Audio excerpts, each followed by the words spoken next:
touched down, we were able to get on a helicopter so we could get a bird's eye view of the Lake Lure and Chimney Rock area. This is the whole team right here for the town. Sorry for everything that's happened.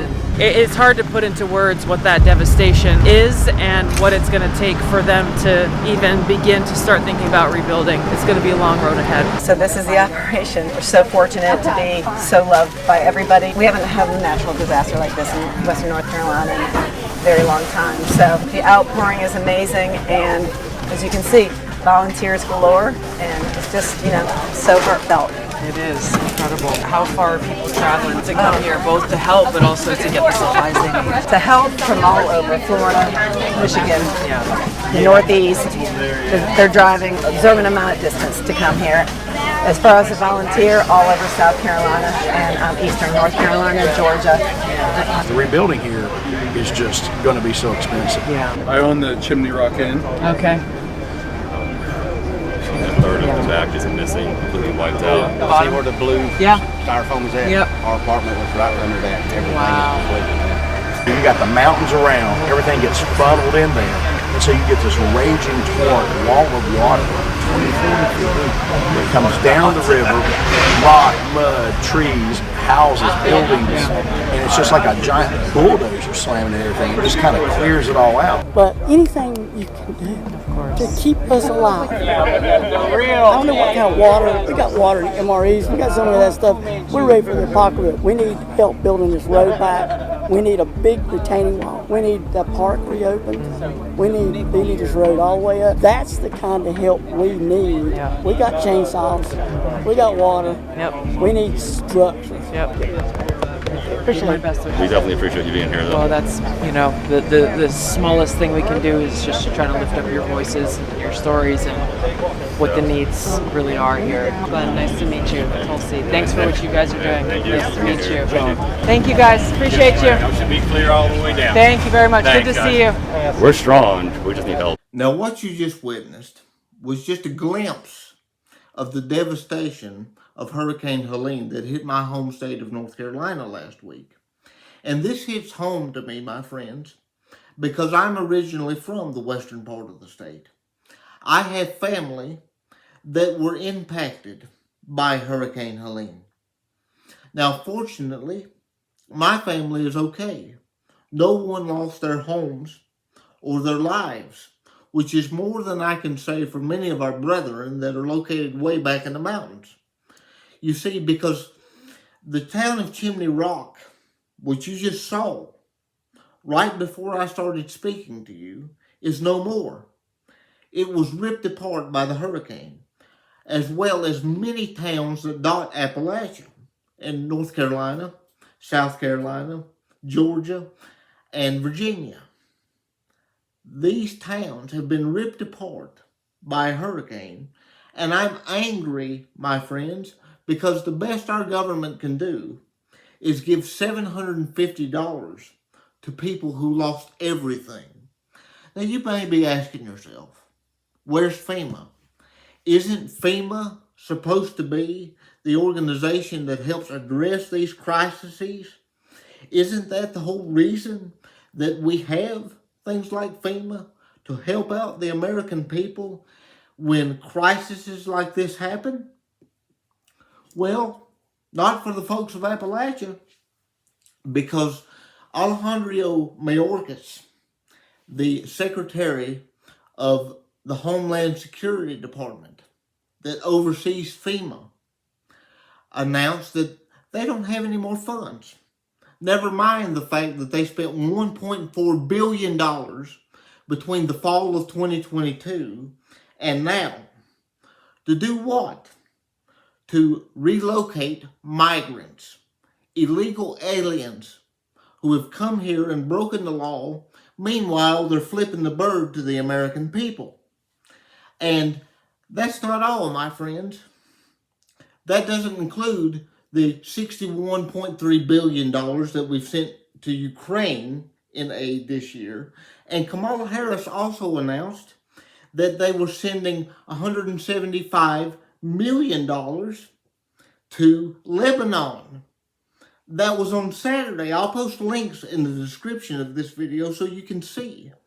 She said that they were sending $175 million to Lebanon, get this, because they have been displaced by war, to send food and water and clothing, supplies that those people need. What about America? If you've got all that money to send to foreign countries, why in the hell are the American people not getting it? This is what we pay taxes for, and you leave us behind. Listen to me, home folks, people of Appalachia. The federal government doesn't give a damn about you. Remember this when it comes time to vote in November, that this administration, this Biden-Harris administration, and this Harris administration, were she to be elected, God forbid, you now see where her priorities are at. Funding the nations of the world while our people starve and go hungry. When a tragedy strikes North Carolina, no fault of our own, just from a natural disaster, but it has devastated our people. And our federal government says, screw you. We've got all this money to hand out to other countries, but you're going to go poor. You're going to starve. We don't care about you. Remember this. Don't have short-term memory loss. In fact, the devastation is much worse than what the mainstream media reports. My friend and brother in Christ, Glenn Beck, was on the ground last Thursday, in Asheville, and I wanted to play for you a clip that he posted to Twitter. He was in Asheville trying to help. You see, his organization, Mercury One, has been one of the only people who have actually helped my home people of Appalachia. Mercury One has done what our federal government has failed to do. The American people have pulled together and decided, if our government is going to neglect our people, we will take care of our own. But take a look at this clip of this one FEMA truck, only one. That's all they found in the area. Take a look at what they found, and then I want to talk about it. Watch this. Well, they have to cool they're down. moving chairs. FEMA truck. Okay. This is the first one you've seen, right? In Asheville. Hey guys. Good. How are you? What can I do for you? Well, I'm Glenn, and this is Congressman Mills. Congressman Mills, how you doing? We're man? just wondering what you guys are up to. So they brought this in today, which gives us connectivity, complete connectivity, so we can do a lot more than we've been doing. Okay. Because all of our equipment works now. So they're registering. They're telling them over there. We're over here. I think tomorrow they're moving us over there somewhere more, but not exactly. And what are you doing? So What is it? Actually registering people for FEMA assistance. Okay, so this is the check thing. Getting them in the system. Okay. Not just a check thing, but housing, checking generators. Okay. So long, housing, everything. Yeah, so good. much in it, you know. Good. But we're basically getting them in the system. And you guys got here today?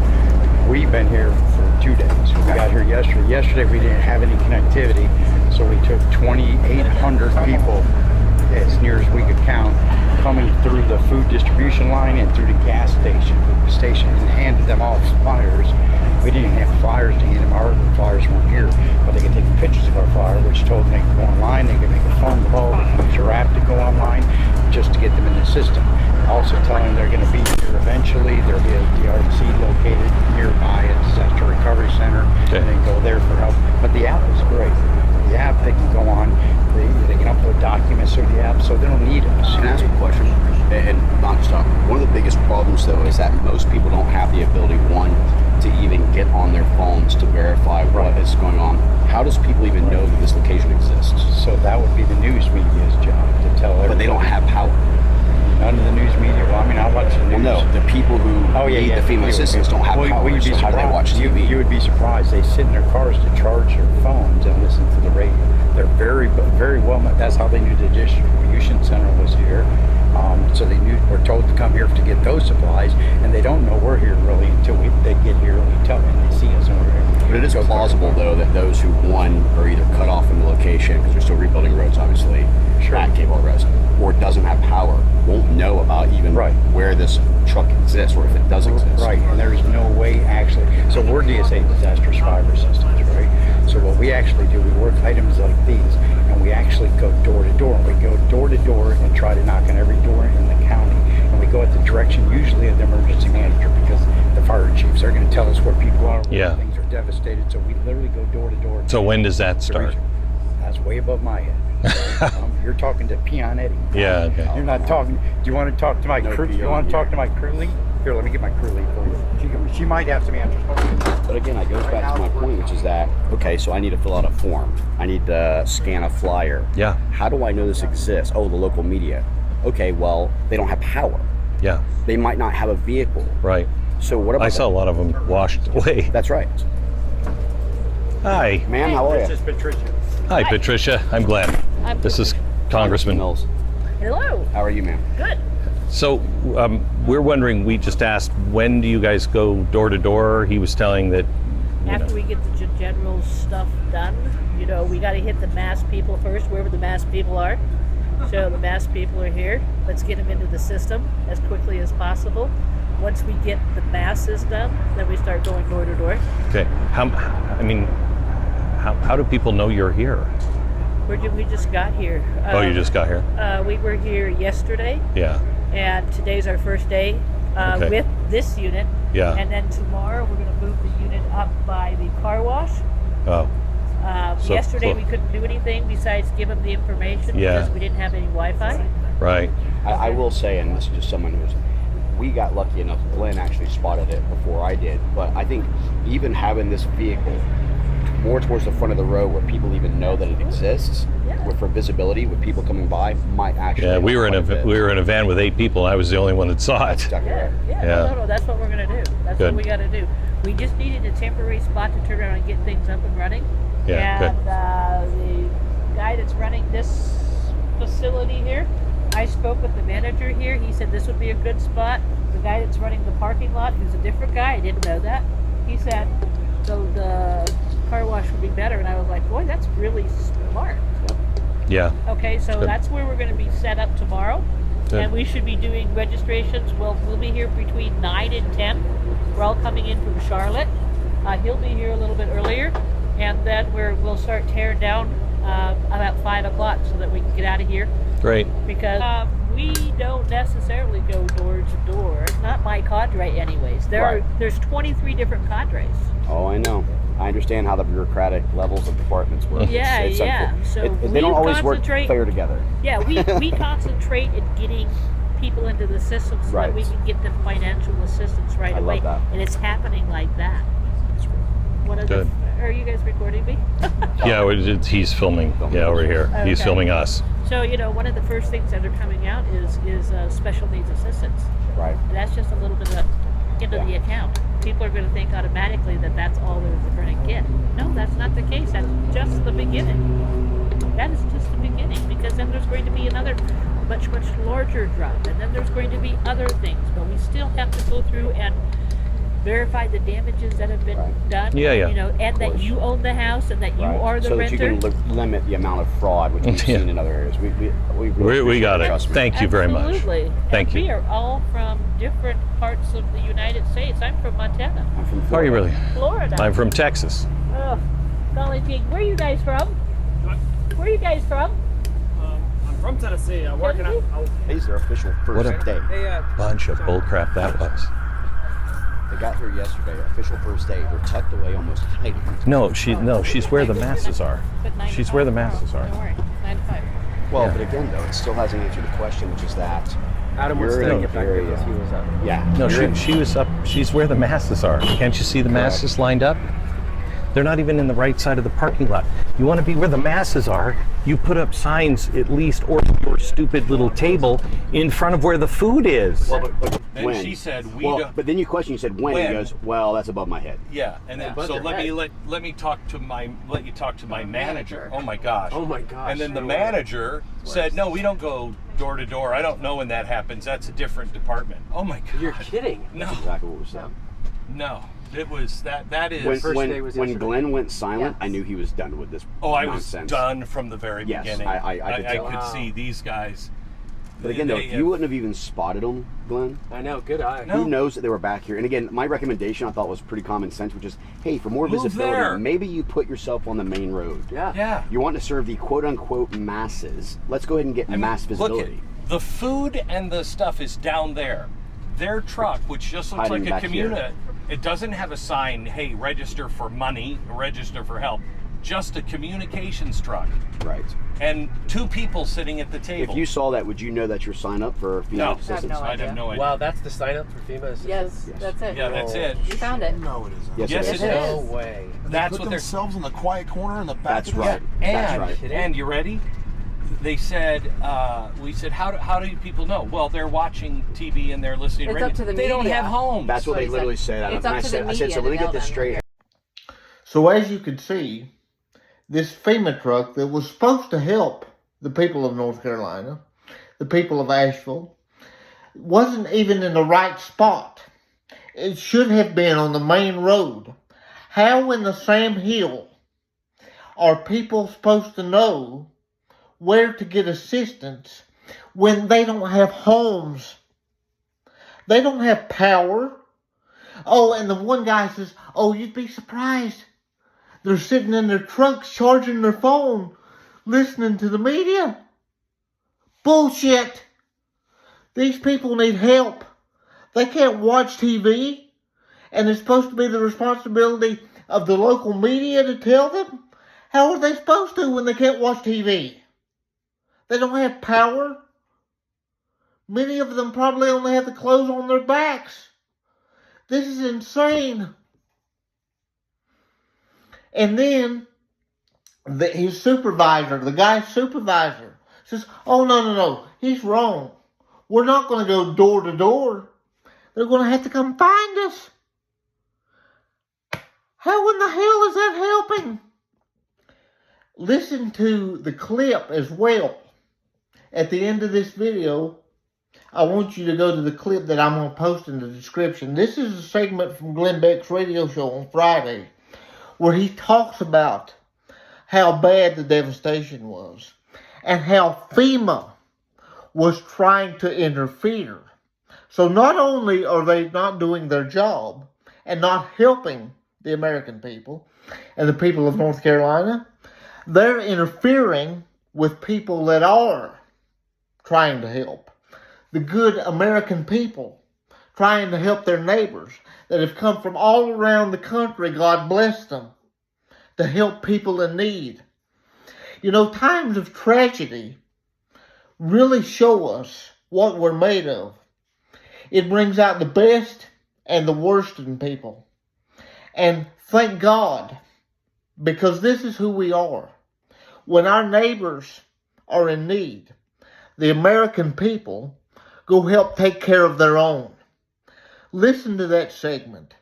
He talks about doctors showing up, giving people insulin, giving people the medical care they need. A man in the area who ran a Harley-Davidson dealership that was washed out.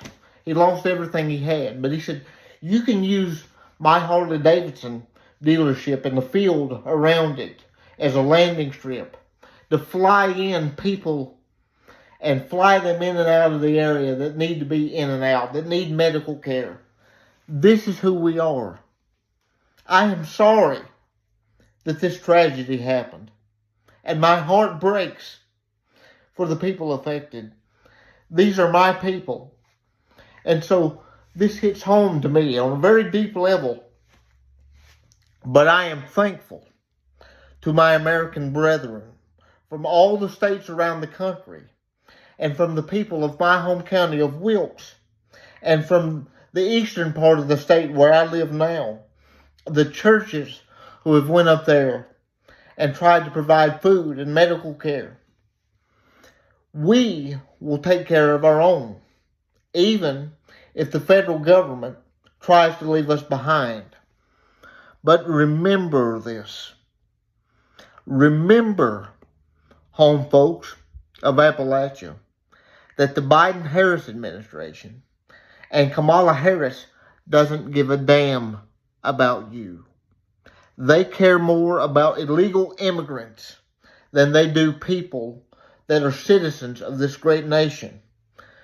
Our people are good. Our people are the reason that I know that the people of Appalachia will be okay. Because the people of Appalachia are a resilient people. We've always been a people who distrusted the government. It is time to return to that heritage. Because they don't care about you, and they never have. Just let this serve as an example, and vote accordingly. You know what I'm talking about. Let me ask you, do you think if Donald Trump was the President of the United States, in spite of all his many flaws, do you think for 1 minute that he would abandon the people of Appalachia? That he would abandon his countrymen? No. He may be flawed, but I believe that man loves this country. And he would not abandon the people of North Carolina the way the Biden-Harris administration has. Remember this. Thank God for the American people. Thank God for my brother in Christ, Glenn Beck, and his organization, Mercury One. I want to ask you, anyone listening to this, if you have the funds and can find it in your heart, please donate to Mercury One. They're doing the Lord's work. They are caring for the people of North Carolina who have nothing right now. And mind you, another hurricane is coming. Wednesday, reportedly, one's going to hit Florida. God forbid, I pray that it turns around. But if it doesn't, it will be Mercury One that is helping the people of North Carolina right now, that will help the people of Florida. If this new hurricane hits Florida on Wednesday, they're doing God's work. And I can assure you, every penny you donate to Mercury One goes to exactly what they say it's going for. Because they hold a ball once a year, a big expensive ball that pays the salaries of the people that work there and keeps the lights on. So when Glenn says Mercury One is taking up the cause of a particular crisis, you can be assured that 100% of the funds goes to whatever it is it's supposed to be helping. In this case, my home people, the victims of Hurricane Helene. Thank God for Mercury One. And thank God for the American people. Now I just ask you, please pull together. Pray to God. These are the times that make us. And it is in times of great tragedy, people of Appalachia, as I'm sure you know well, because historically we've always been a poor area. We've not ever had much except for our neighbor and our God. But sometimes that's all you need. And it's time that the American people remember that. But also remember the ones that did not make us a priority and vote accordingly. Please help me get this video out. If you love America, if you want to see the people of Appalachia, our fellow Americans, helped instead of being neglected and replaced by citizens of Lebanon, citizens of the Ukraine, and illegal immigrants. If you want to see Americans put first, please do me a favor. Please share this video. Please like it because it helps out the algorithm. And please subscribe to my channel for more content. I'll keep you updated as I find out more. But we need to help our fellow Americans because this is who we are. This is the America that I know and love. God bless you all, and God bless the people of Appalachia. Also, along with the links to the articles that I referenced in this video, I will place a link to the Hurricane Helene Relief Fund by Mercury One. Please donate what you can. Any money is appreciated. God bless you.